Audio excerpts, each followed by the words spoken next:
Hi, I'm Poultry Pete, and me and Polly are here today to talk to you about 7 things that people don't always know and not always aware of when it comes to setting up your chicken coop for the first time. The first thing that people aren't always aware of is the importance of sunlight.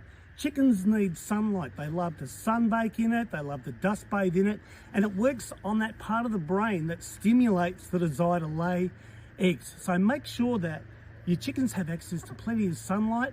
It's seasonal, of course. If it's stinking hot, they need access to shade, but they need access to sunlight too. So that's the first one.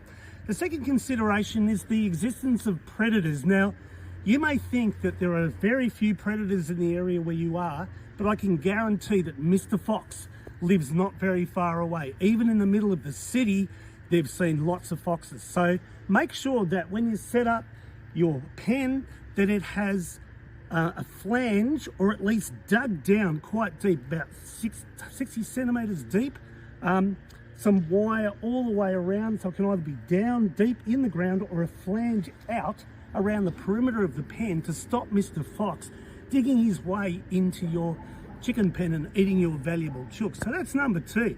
Number 3 is, before you even embark on your poultry journey, it's a good idea to check your local council bylaws. Now, most councils will let you have 2 or 3 hens, but not a rooster, unfortunately. There are a few councils that won't let you have any chooks, but it's worth getting onto the website of your local council, going into the bylaws section and just checking out the rules. That was number 3.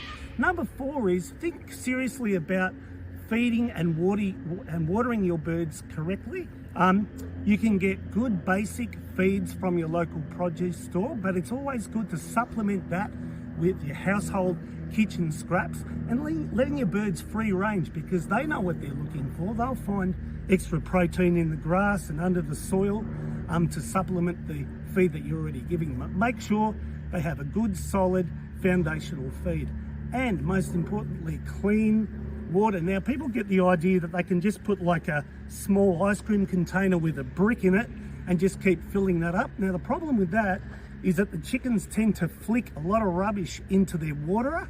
So it's advisable to have something with a small surface area, which we'll show you in a moment, a small lubing or pecking cup with just a small surface area that they can peck, and water will come out of that, and it's about head height. And that will minimize the amount of dirt getting into their water, which will mean you don't have to be constantly cleaning their water out. So that's number 4. Number 5 is the litter. It's a really good idea to have 2 parts to your chicken coop. One is their night shed, where they go to sleep at night, that you can lock up securely.